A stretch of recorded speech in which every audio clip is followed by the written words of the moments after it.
Audio recordings of this podcast can be found on raisingequity.org and Raising Equity on YouTube. Welcome to Raising Equity. Hopefully you've caught up on the second season and you know that we are all about how we as adults can be in the lives of young people to help them develop an equity mindset. We have work to do as adults, but it's really important that we also hear from young folks and understand the challenges and how we can support them in their activism journey. So today I have with me a first-year student at St. Louis University, Zahva Naeem. She's been engaged in activism when she was in high school at Parkway Central, a high school here in St. Louis, Missouri, and she's going to share with us her journey. Thanks for being with us. Of course, I'm excited to be here. Me too. When we first met, we were talking about serious business of classes and majors. But I was appreciative that you shared with me your activism and the engagement that you had when you were in high school. Tell me a little bit about that. So at Parkway Central, we have a very diverse student body. And one of the things that comes with that is interactions between people that are from different groups. Sometimes those interactions aren't as informed as we would like. And so that's one of the things that kind of sparked my interest in social activism as well. I had just previously started learning about different issues within our government, within our society. And so to see like real world implications of those interactions was a little bit disheartening at times. And so during my years at Parkway Central, we had a couple of instances that were racially charged or just maybe a little bit uninformed or ignorant. And so because of those instances, I was given the opportunity to be on the front lines of just making sure that change was happening within our school environment, whether it be with the culture or be with the actual policies that are in place in our district. And so what we talked about largely was my most recent experience at Parkway Central during my senior year of high school. And there was a video that was posted by a student, and in that video, they made some very disrespectful and antagonizing comments about African-American people. And a lot of people were very outraged. It happened during one of our breaks, and so it like circulated very quickly. And when we came back, everyone was, on their toes waiting to see what would happen, if the administration would say something, if the district administration would take any action, because all we knew for a fact was that those girls were not in school. Soon we found out that the reason they were suspended was not so much for the comments they made, but rather disruption of the school equilibrium. And that did not seem to be fitting, considering the intensity of the comments that they had made. So were these white women that were making comments? Yeah, there were three white girls that were in the video. Girls, that's right. They were young. Yeah, young we were in ladies. high school at the time. Yes. And they were, I believe, sophomores or something. But one of them was making most of the comments. One of them was laughing in the background. One of them was taking the video. And the others also made comments, but there was one girl in particular that made those comments. And she did not seem to be very apologetic about it. As a result, there were some posts on her story later on that were kind of making light of the situation, or maybe hinting towards the fact that she didn't understand the gravity of her remarks, or that she did and just simply didn't care. And so that was all just adding on to the fact that she said what she said in the first place, and it was making people very upset. Were these racial slurs or? Yeah, there was, I don't remember exactly the wording, but the gist of it was that like all N-words should die. And there were also some other comments made as well. That was the one that was like repeated within the video. And that there's nothing that can be misinterpreted about that, So that was something that was very frustrating for the student body to see that like our administration was not making any comments to our district administration was not making any comments to completely condemn this and to take steps towards preventing this from happening. So it happened during break. And so when you came back, everyone was waiting to see what would happen. They were suspended, but nothing in the suspension said it's because the nature of these comments are unacceptable to our district. And so that's what you all were looking for. Let me ask a quick question. When you came back from break or even during break, were students who were like-minded and who were upset, like were you all in communication? So this happened during our second semester. I think it was after spring break, maybe it was a short weekend. So the video had time to circulate. And we had groups that I was a part of, including Colts Demand Action. And there was another group starting up, Students for Progressive Change. And there were most of the students in one group were in the other. And so we started talking about it within our group chats. We're like, what is going on? Do we have any information about why she said this, why she posted this, what's going on behind the scenes? Is she coming back to school? Are all of them coming back to school? And the one thing I remember was just that a lot of these students of color were unsurprised, and a lot of the white students were very surprised. And that was something that I didn't necessarily understand why it was happening when I was hearing these students, because and when we came back to school, it was very similar with a lot of the white teachers were like, oh, I can't believe there's girls saying this. I can't believe people still think this. But a lot of these students of color and a lot of the teachers of color, within what range they were able to speak to us, were very much like, this is not surprising to us. It's simply disappointing. And so because of that, a lot of the students that were social justicely inclined were kind of speaking. They were like, is it worth doing something about this? Because it's happened so many times before. And it happened at our school specifically, but it also had happened at other high schools within our district. And those other high schools didn't have much support. Specifically the students of color, or even more specifically the African-American students at those schools, didn't have much support from other students. And so we were just worried that if we did start something, it would just fizzle out really quickly. Right. Well, and you all are not alone, right? When we take action against things that we feel like are wrong in the world, we often do ask ourselves, is it worth it? Right. And clearly you all felt like it was. So we'll circle back to the action you took in a moment, but I want to back up because like you said, some people were surprised, some people weren't. You clearly were surprised and upset, right? I was, for me, it wasn't so much surprised that they said it, was surprised that they were so overt about it. Okay. Because I understand that in the society we live in today, racism does not fail to exist. It's still everywhere. It's within the fabric of our society. How did you come to know that? For me, it was partially growing up in like St. Louis for the majority of my life, except for a couple of periods. I was in St. Louis, whether it was in Kirkwood, Creve Coeur, Chesterfield. I was one of very few brown students, or more specifically Muslim students that were brown or Pakistani. And so for me, I was always like one of the odd ones out. And I didn't realize it at a very young age. But as I got older, I would look back and I would reflect on some comments that were made that at the time I didn't say anything wrong with. But then I would think back, I was like, oh, that was maybe not okay. And then just being around students as we grew up, people become more comfortable talking about what's happened to them.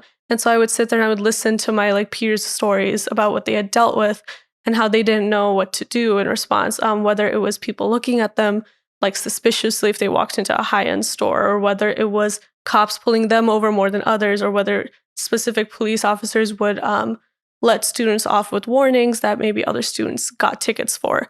And so it was just small things like that that just compounded. And then as I was hearing actual people's stories in my lives, I was also learning more from people that were on social media, specifically Instagram. I heard a lot of stories on.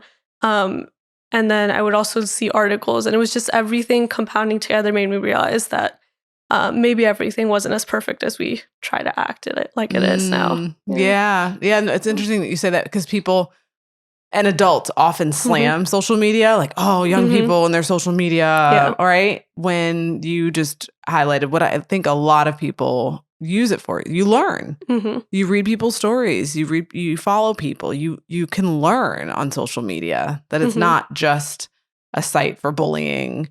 Although that happens, I think that it's also important to realize that it can bring us information that we might not have as much access to. Exactly. So I appreciate you sharing that. Yeah. Were there certain people that you learned from that you can think about, oh yeah, that really helped me understand? I think when I was growing up, people that I talked to, one of my friends who's moved now, but her name was Carla, she talked a lot about being a Black student in Parkway, because I moved around a bit before I did. I was in the Parkway North track. And so during that my time at elementary school, she was there.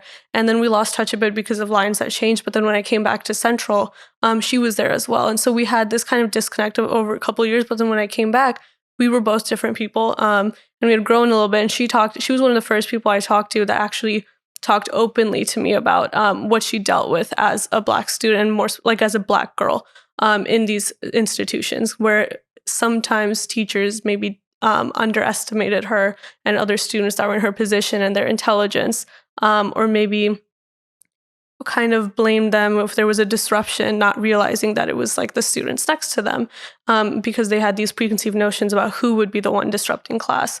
And it was very disheartening, because when I was younger, I was raised to believe that everyone was treated equally because that's what this country is founded on.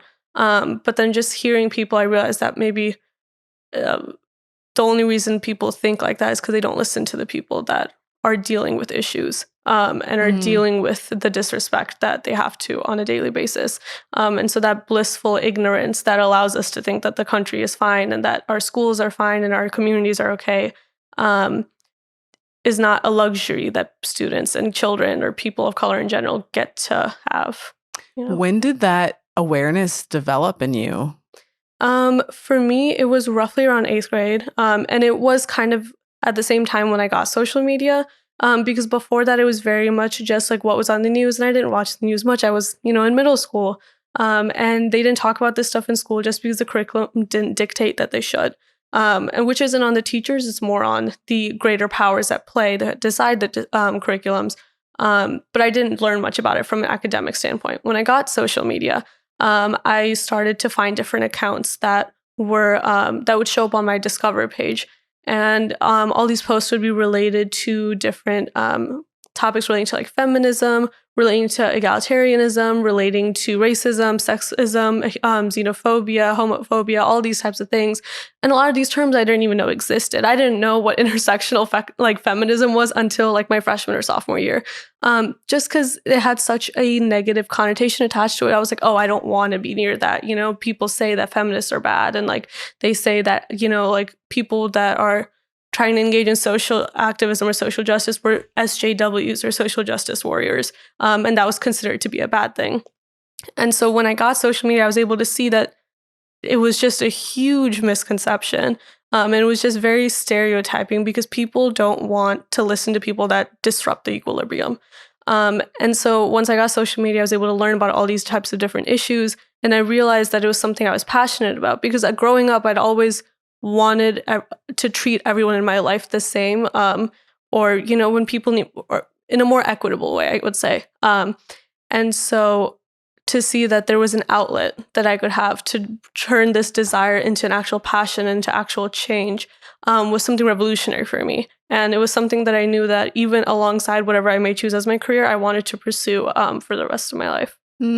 That's beautiful. Yeah. Do you have any aha moments or any stories that helped you to because let's just be real. There are lots of people, like you said, who are exposed to those concepts, and like you said, it's a bad thing. I don't want to engage in it. And I'm curious if there were any moments that things crystallized for you, right? Like, were there conversations that you had with your parents? Like, how did they react? You clearly decided, I feel this passion and I'm going to go down this route. And you might not even be able to speak to it because you chose it, right? Yeah. But I'm really curious if looking back, you can be like, well, okay, yeah, maybe this conversation, or having to push back against or respond when my teacher said this or my parent said that. Do you remember any of those conversations? They could have gone well or not, but like those early conversations as you were waking up to understanding all of this material that you hadn't been exposed to before. Right now, there's 2 conversations that are sticking in my mind. One was actually much more recently. It was during 2016. I still remember, because that's when the election was going on, the primaries were happening, and I was talking to my parents about like who I supported and who they supported. And they both are Democrats. They're not like incredibly different than me as far as political beliefs. But at the same time, they did immigrate here, and they had to fight for what they had.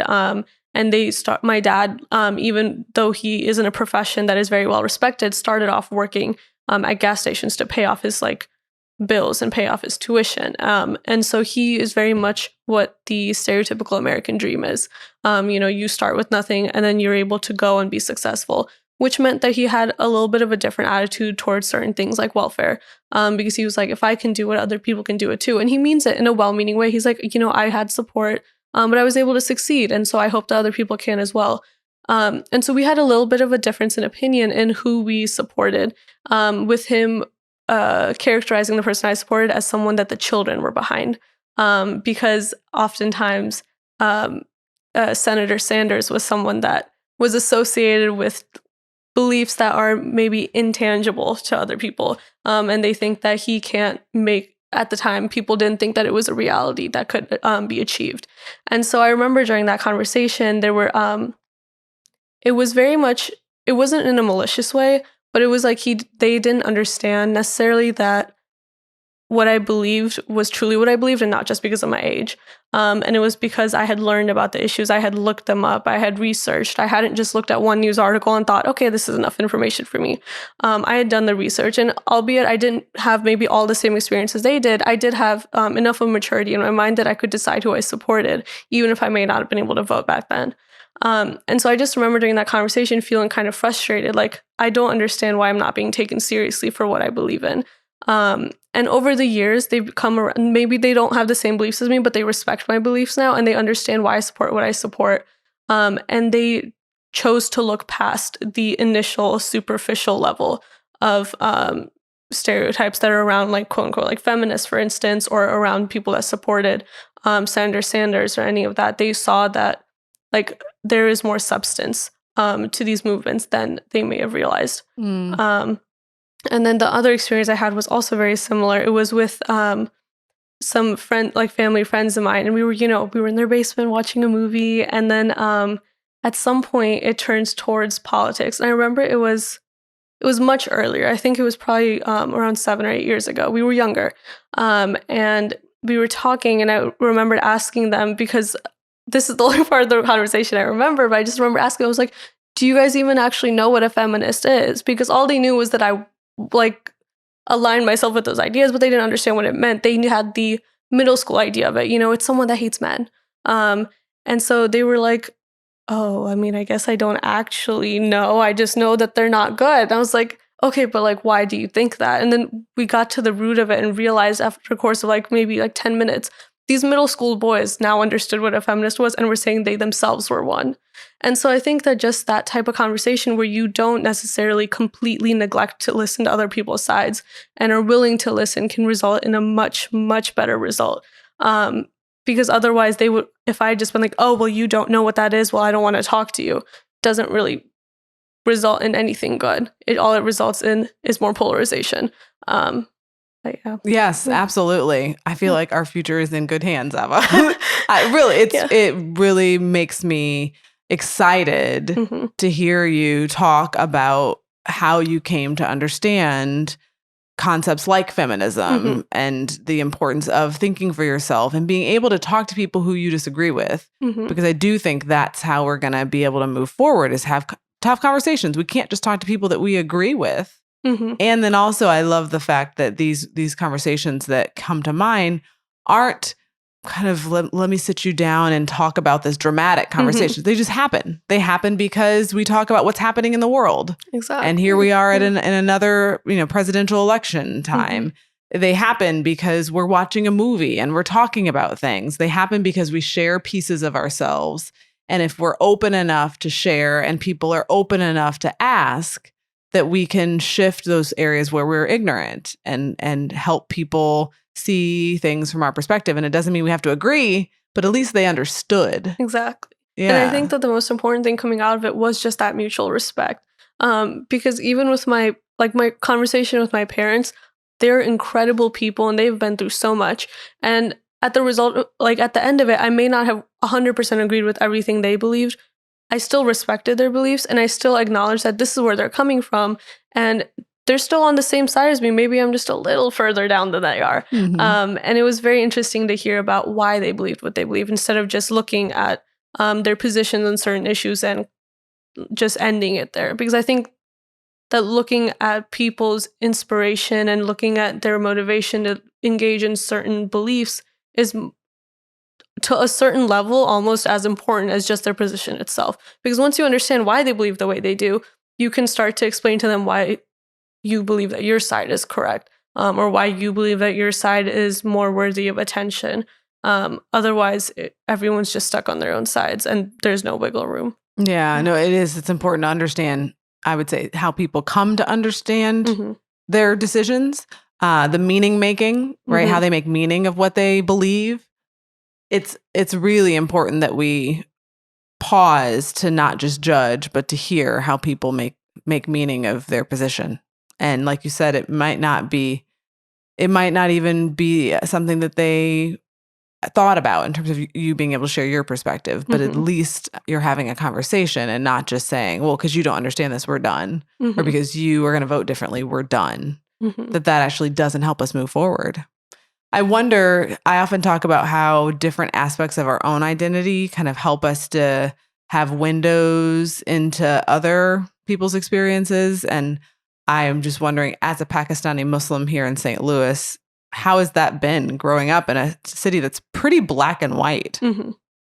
For me, at least when I was younger, it wasn't something I noticed as much. But then as I got older, it became more and more clear to me when other people were able to talk about shared experiences that I couldn't necessarily completely understand. I was very privileged and lucky in the fact that in St. Louis, we do have a masjid or mosque, as they're sometimes referred to, where I was able to regularly see friends of mine that were from similar religious and ethnic backgrounds. And these were people that I still keep in contact with because our parents were friends. They may have went to college together back home before they came here.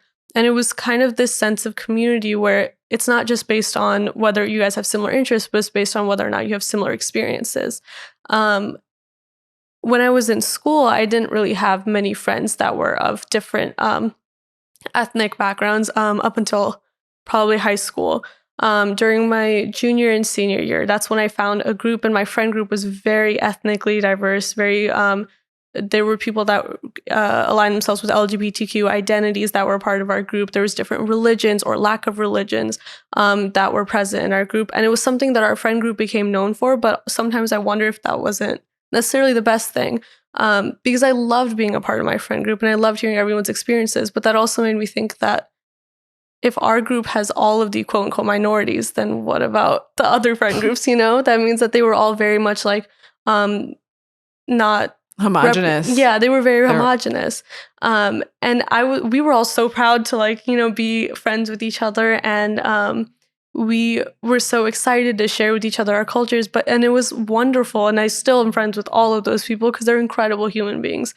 But it was also kind of odd because looked at other friend groups. Sometimes I was like, almost every single person is of the same ethnic or religious background. And I was like, I know that we are lucky because we were able to kind of be attracted to one another for a number of factors. Obviously, the main factor that we were friends was not because we were minorities. But it was interesting just to see the way that people attract one another. Because you want to be around people with like experiences. And even though my friend group, there was only, I think one other Pakistani Muslim person, there were people that were South Asian, or there were people that were of non-majority religions, i.e. not Christian or Jewish or Muslim. And so these other groups, they were all people that were all Christian or people that were all Jewish or people that were all white. And it was because you want to be around people with like experiences.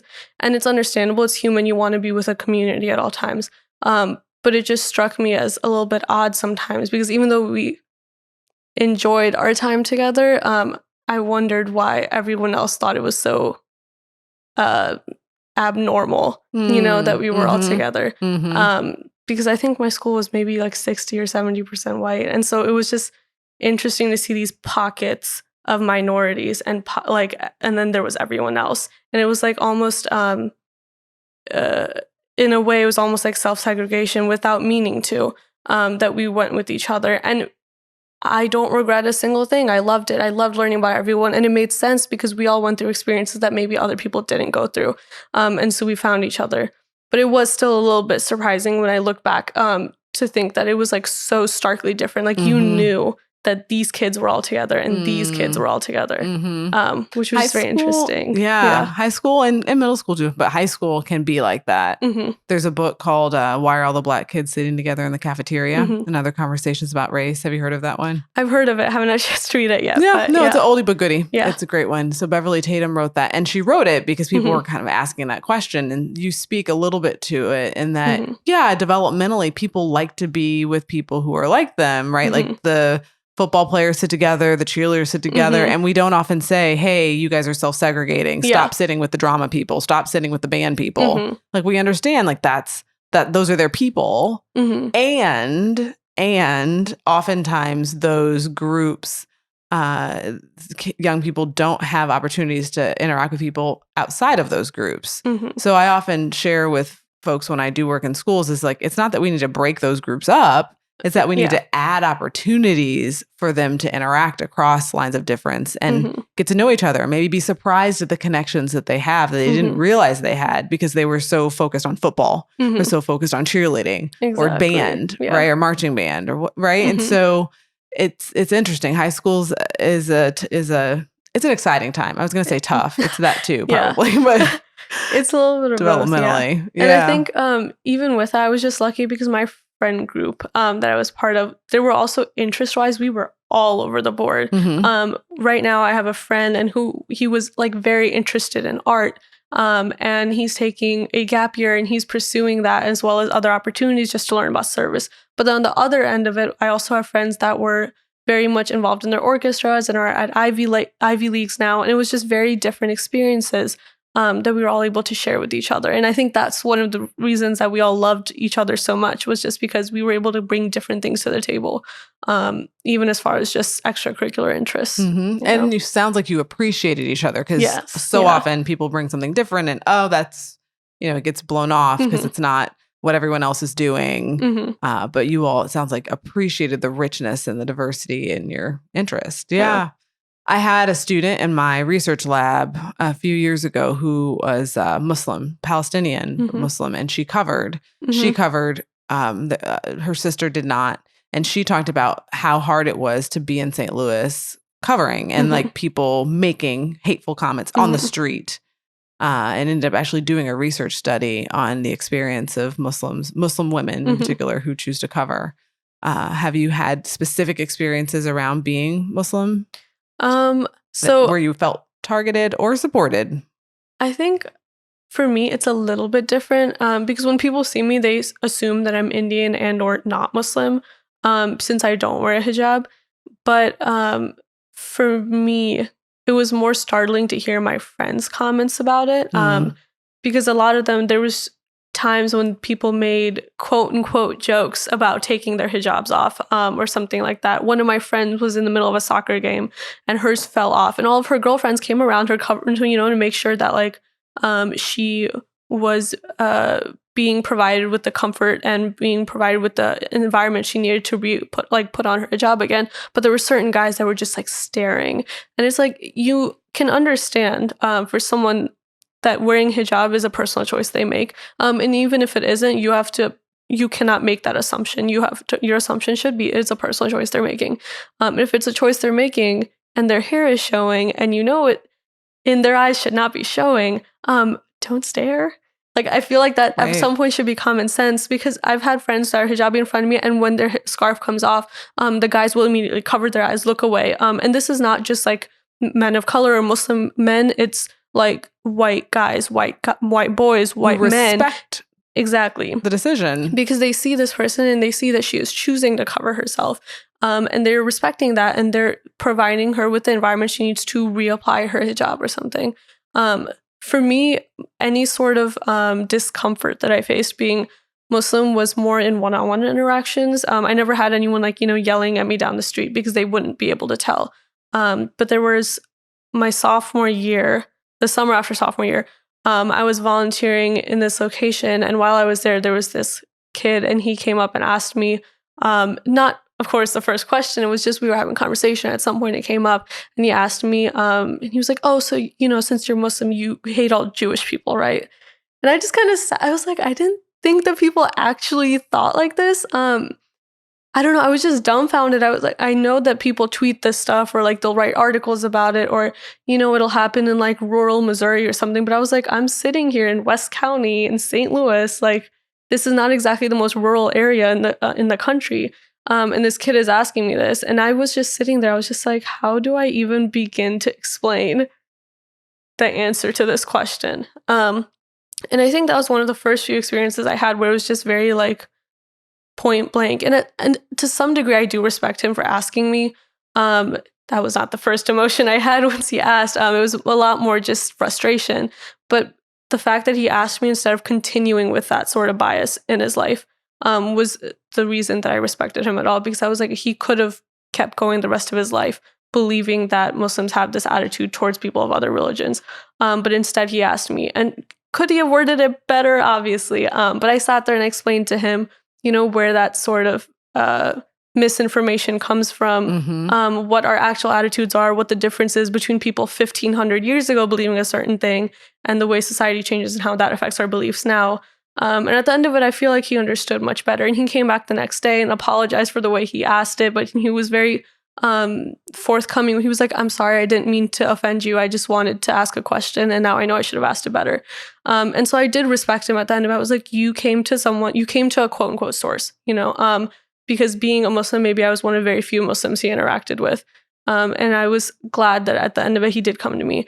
I've had interactions that did not go as well as that, as well, with people asking questions or making statements expecting me to say nothing back. Because they're under the assumption that their attitudes about Islam are more relevant and more well thought out than a Muslim themselves. And so more than anything, it's just frustration and kind of sadness for people, because I'm like, I wish that you would just think or like listen about what other people, like listen to what other people say and think about what they say, instead of just absorbing the information from your parents or from your community and living your life as if that is fact. Yeah, there is power in being able to hear people's question and not get caught up in your first reaction and have them hear you and change their thoughts, right? Like, he realized he was wrong, and that's a burden. That's a lot of work. Yeah. That's a lot of extra work that you've got to do as a person of color, as a Muslim here in this area where people sometimes don't have contact. And so they believe a lot of misinformation and have a lot of misunderstandings. Yeah. Yeah. It's extra work for you. It is. And everyone has very different attitudes towards it as well.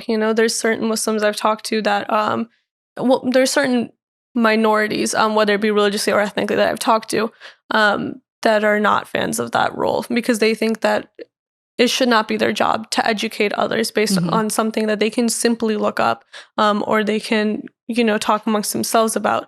But there's others that are very open to that because they're like, at least they're coming to me. And I think I find myself somewhere in between that, just depending on the day, the time, the person who's asking me, because in the broadest sense, I don't think it should be my job to educate someone, because they have access to that information literally at their fingertips.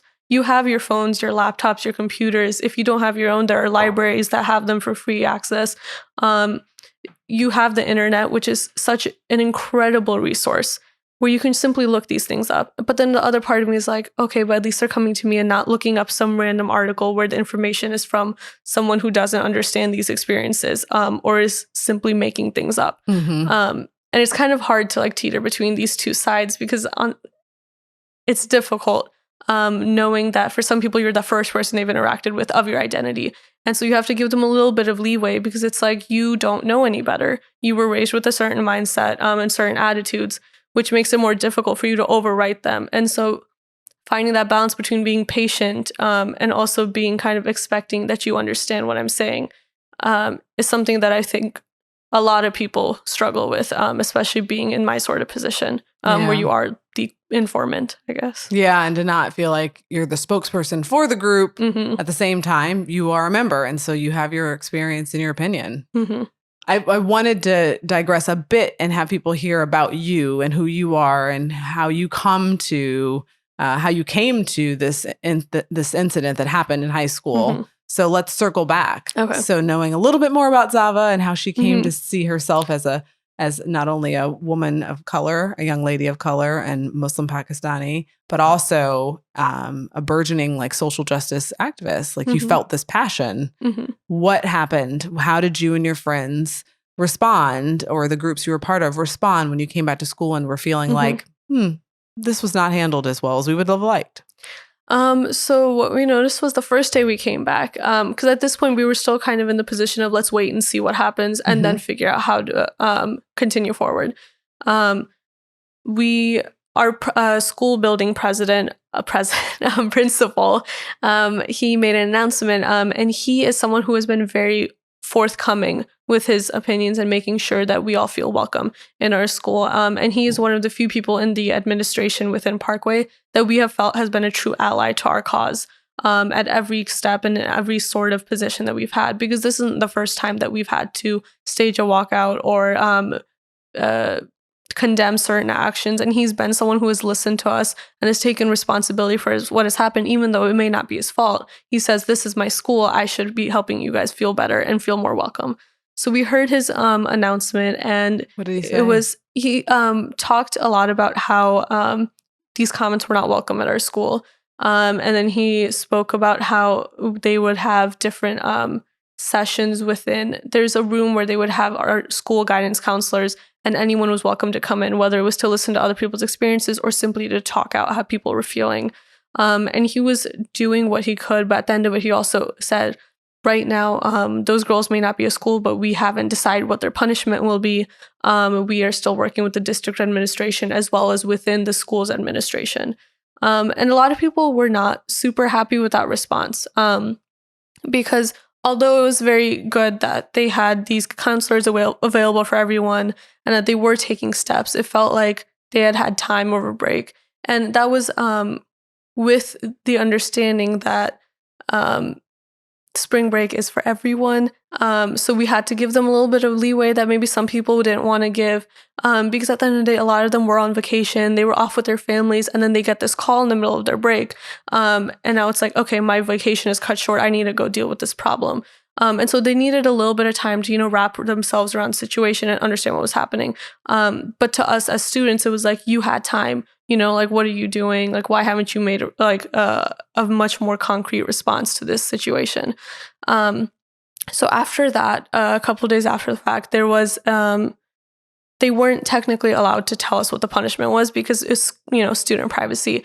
But word got around and we found out that the students had received 5 days of in-school suspension and 5 days of out-of-school suspension for a total days of 10 days, total amount of 10 days. And a lot of people, again, were very upset by this because there was a student who had been caught with drugs on campus, and she had been given that punishment. And we were like, this seems significantly worse because it was much more thought out. There was other people that they were targeting. This is making people feel unsafe.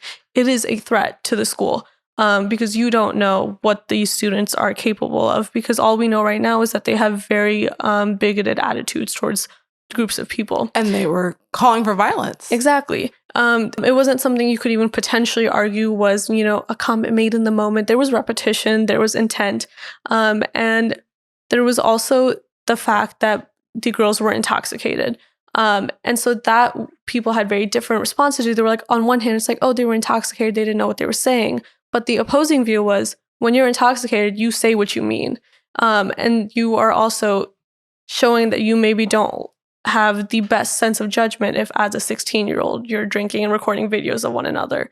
And so, adding that into it, everyone was just very unhappy with the results. And then over the course of the next few days, there were students within my school, specifically like Black girls, that were very, very much upset about what was going on. They were very frustrated. And although they knew the rest of us were there as allies, we took a step back knowing that this was something that these girls wanted to organize. And we were like, we're here for your support. You tell us what you need and we'll do it. And so there were these girls. One was a freshman, a sophomore, and then there was a junior. So these 3 girls helped orchestrate the entire walkout event. And it was word of mouth. They didn't post any flyers or anything. It was just kind of like people would find out from one another. They used social media as a way to get the word out by posting on their Snapchat and Instagram stories just to get out to who they could. People were reposting it. They were asking questions. And that's how most protests are organized nowadays. It's all based through social media, and it's something that makes it a lot easier for us to get the word out and the information that needs to get out. And so they had decided that we would be wearing all black to show support, even if you couldn't do the walkout. For the walkout, we would be showing up into our commons that morning, and we would stay there until after the bell rang to go to class. So for us, they had told us to show up at 7:30. Our tardy bell is 7:35. That bell rang, and by the time that bell had rang, I was looking around. There wasn't that many people yet. So we were kind of confused, like, oh, we thought that more people would be coming. And then all of a sudden, there was just like this downpour of students. And our school isn't very big. There's about 1,200 of us. But then, like, as these kids were coming in, there was more and more. And eventually, I think there was probably around 400 or so, like, in that area. And we were sitting there and we weren't sure what was going to happen next, because all we had been told was we're going to do a sit-in for a little bit to show them our support. And that's the expectation everyone went to the protest with. We didn't know what was going to happen after that. We expected maybe they'd, make a couple comments. The administration would make a couple comments, because we had assumed, and rightfully so, that they knew what was going to be happening. And they have been supportive of us showing our support or discontent with issues in the past. And so that's another reason, like, for our school's administration, we were very glad that we had them. But we were sitting there, and one of the students who organized the protest began to speak. Our building principal made a comment. And then at the end of it, we were like, okay, so this is it. I guess we go back to class. But then before we did, the freshman, she walks back up there. She gets the microphone. Bullhorn? Yeah, the bullhorn. And she goes, guys, we're taking this outside. And everyone just starts looking at each other like, where are we going? What are we going to do? But then everyone also just stayed with the group. They were like, okay, I guess we're skipping class now. And we walked outside, and then again, we were like, okay, maybe we're going to go around the flagpole. Because in the past, we had done a walkout for gun violence, and that's where we had gone. We just stood by the flagpole outside of our school entrance. But then we were there, and I think it started to click in people's minds. Our school district administration building was a breath away. So we could just walk there without crossing any streets, without being in any danger. We can just walk down there. So then after about like a minute or so of people being unsure, everyone just starts marching down. And before you know it, you have hundreds of kids, and more people were finding out. They were like, oh, guys, everyone's skipping class. Like, get down here if you can. And there's more people that kept coming on. About half the school was there at this point. And they were all in front of the building. And now it was like, okay, what do we do now? And then we started chanting for the superintendent to come out, and he did. And then it was a little bit confusing because we didn't know what direction we wanted to go in. He was up there. Our building principal was up there. We had some of our grade level principals as well. And a few faculty members sprinkled in as well. And at that time, everyone's like, guys, email your teachers, let them know, because our teachers are also very understanding. They were like, we understand this is an important cause. So, but we were like, also, we should let them know and not just like leave. And so at that point, then there was questions being asked of the superintendent. People were raising hands, making comments. And our superintendent seemed very eager to be leaving from that situation. I remember, I don't think he understood that there were people that were close enough to hear what he was saying without the bullhorn. Because at one point he kind of turned to one of the organizers and goes, okay, why don't we just do like one or two more questions and then we can, go on with our days. And I kind of heard that. I was like, what? Like, are you, like, you don't understand. Like, I know you have the work that you're doing today, but you're working for us. At the end of the day, you are working to make our lives better, to make our opportunities more robust. Like, you are here as support for us. And so a couple other people heard that too, and they were like, what is he talking about? Like, we're going to be here until we have a resolution. And at this point, we'd been outside for maybe 2 hours. And then our building principal was like, guys, it's getting close to lunchtime. Here's what we're going to do. We're going to go into the gym. We're going to sit in the bleachers. We're going to have the administration come down, and they're going to be standing down there. And at that point, they'd also called other people from the district administration, some of the district counselors to come down. So at this point, it was becoming a big thing. People from other high schools were hearing about it. They were texting and calling. They were like, hey, what's going on? And we went inside and we all like sat down, and now there's more people because now it's like lunchtime. They have time to leave their classes and like come join, and the bleachers were filled. And we were sitting there, and there's our superintendent, there's our building principal. They're handing out water bottles and snacks to people that had been out there. And then the questioning continues. At one point, the administration left the gym to allow us to have time to decide what our like demands were, so to speak. And so he left. And when you stick about 600 high schoolers into a room, there's going to be a lot of circular arguments. There's going to be a lot of repetition and lack of focus. And so that's something we were having trouble with because there were students up there, and also they were underclassmen. So some of the upperclassmen were like, why should we listen to them? Why aren't we the ones up there? And so there was a little bit of confusion, a little bit of lack of focus for a time. And at one point we asked one of our guidance counselors to come back, and we were like, hey, we need you here to help us to get ourselves in order. Because at that time we knew we need help to make sure that we can get everything we want to get. And we also called in one of our grade level principals because she had been an ally in the past, being a woman of color. And so she was in there, our guidance counselor, one of them was in there. And then we got this list of demands down. And in that there was if I remember correctly, there was stuff about changing the disciplinary guidelines. There was stuff about making our middle school curriculum less Euro and white centric. There was also a call to expel the girls that had made these comments and been involved in the events, amongst other things. We ended up having, I think, 7 or 8 and that was the cut down version because we wanted to make sure that it was still feasible. We presented this list to him, and he was like, okay, I'll keep you guys updated. Which was not something that we were thinking would be the most accurate way of passing, because a lot of times people in positions of power will say, we'll keep you updated, but that update is like, when is it going to come?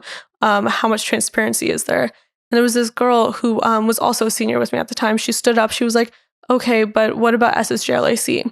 And that was this organization that she and I were involved with, as well as a couple other students from our school, as well as students from within the district. What does it stand for? It was the Superintendent's Social Justice Leadership Advisory Council.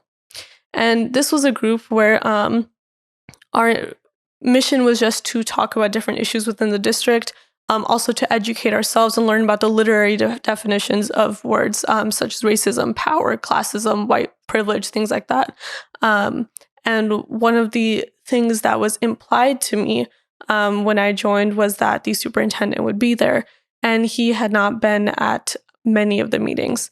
And so she was like, what about us? We haven't seen you at many of these meetings. Like, what are you doing? Are you coming? Why are you not sending us messages to let us know if you're not coming? Things like that. And so that became his accountability group, that you have to come to us and you have to tell us. And it would just happen to be that Tuesday we were having a meeting with all the students from the district.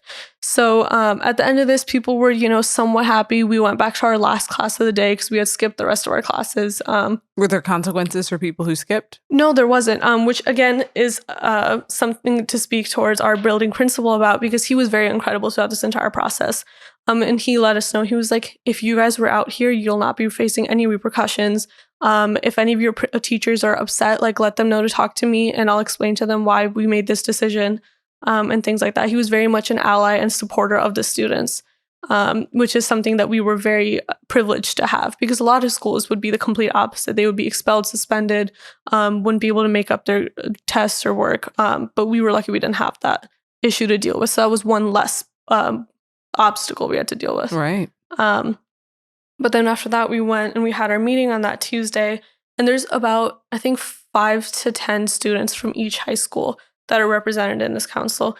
He was there. And at this point in the circle, this is the first time many of them have met him, because with a lot of the racial incidents at their schools, he didn't come because they didn't have the support that we did. And they weren't able to march out half their school to show support for different groups within their community.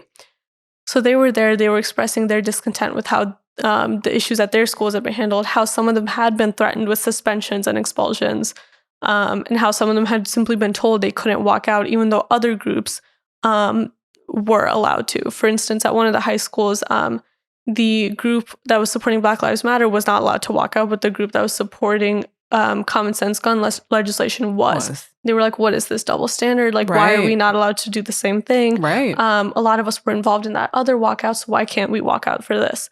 There was a lot of discontent. And then at one point, they kind of asked us, like, what were your guys' reactions to the video? So we all went around. We were talking about, like a lack of surprise, or other people were like, we were surprised. People were frustrated. People were upset. And when it came to be his turn, I remember him mentioning how he got the call, and he was like, oh, I have to go deal with this. And everyone was very like unamused with that answer. Because although it is very human to have that emotion, and we respected him for being honest, there was also this feeling of, why are you telling us that this seemed like a burden to you? And it was something that a number of students called him out on later as well. And he tried to step back from it, saying that wasn't necessarily what he said. One of those times being at a district board meeting where we were speaking, and he made a comment suggesting, he made a physical gesture suggesting that he didn't say. He just kind of shook his head when someone said that. And all the other board members are going to look to their superior, or in position anyways, instead of the high school students speaking, to be more reliable.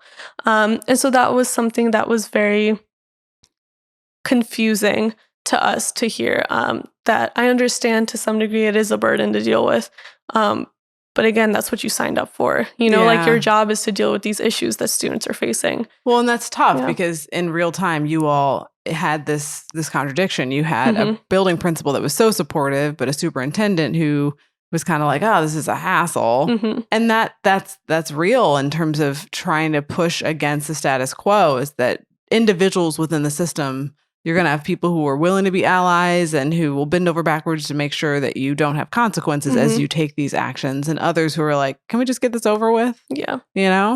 But it sounds like you all were able to make a clear stand so that the district could not ignore what was happening, and the contradictions in terms of what other kids at other high schools in the district were experiencing were shown. There was a light shown on those contradictions.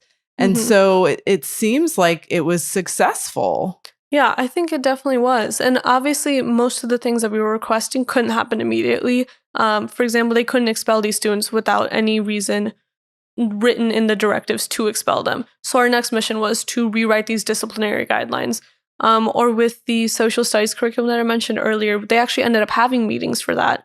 And they invited us as students to the table, and were like, hey, we want to hear how you guys think we can improve the state of these curricula. That's great. And things like that. And so they definitely were taking steps. And it helped us that other board members were on our side, that our school's administration was on our side. And it's something we were very lucky to have. And I think people felt, by the end of that school year, and these events, they felt heard. And that's one of the most important things. Yeah, if even not by every individual, by the district. Yeah. And I'm on the fence when these major incidents happen. I understand the call for like expulsion and punishment, so people realize that this is not okay. But I'm also one to say I'm not a fan of cancel culture or throwing people in the trash. Like, I'm like, people can learn, right? Like, we want to make sure we understand, like, if someone is ignorant of something, and even if it's willful and malicious and hateful, is there room for them to be back in community? And it's a tough call. I don't have the answer, but I often struggle with, it's more about creating a climate and a culture where people know that behavior is not sanctioned, and that's the long-term work that can't happen overnight. And sometimes when people don't have that culture, they rush to do some heavy-handed, see, look, we can punish people. When it's like, well, that's kind of whack-a-mole, because there's another group of kids who are going to do the same thing next week. So, like, are you doing the big work? Simply like a martyr for their cause. Then it's like, oh, well, they got canceled, they got expelled, they lost their job or something. But it's like, at the end of the day, they can find another job, they can find another school, and they can continue the same behavior. And that was one of the things we were struggling with. Is like, if we just expel them, then what? But then there were also instances that made us question whether or not one of the girls specifically would be willing to learn, because there was with the protest and the walkout, people were having it on their Instagram live stories, which meant that basically it was like being streamed live to all their followers. and she had swiped up on someone's and made a comment of which I can't exactly remember, but it was simply like, oh, haha, I can't believe you guys are like walking out for this, and like that's not going to do anything, and something along those lines. And everyone was like, okay, so she like does not want to understand why what she's doing is wrong. Right. Yeah. It's tough, and you can't change everyone's mind. And I think you all were also smart to think about the social studies curriculum. So you can't change every individual, but can we have things in the curriculum that would support them learning a broader history, and then maybe not being so insensitive? Yeah. Well, I really appreciate you sharing with us, because I think, again, sometimes we don't stop and ask young people, like, how did you get to even care about these issues? The conversations along the way. How did you, feel taking this step and walking out of school, and the fear of getting in trouble, but then also the passion of wanting to stand up for things. And so I just appreciate you for doing what you've done, and taking that journey, but also being willing to share not only what you did, but also about yourself. So thank you. Thank you for this opportunity. Yeah. If folks want to hear more from you or follow you, do you have any social media that you want to give out? Sure. I do have an Instagram. It's at ZNAE2000. And then also, I guess they could contact me through you if that is something they want to do. Yeah.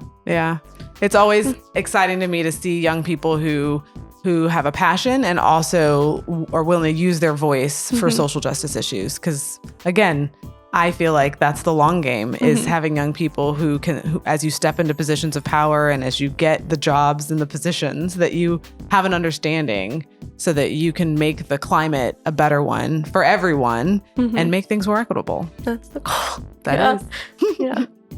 So thanks for joining me on Raising Equity. Hopefully you also enjoyed hearing from Zahva and learning about how, as adults, sometimes it's those random conversations that we're willing to have with young people about their beliefs, and to really listen to them and ask questions and support them, that can help support them down the road of being social justice activists. Join us next time on Raising Equity.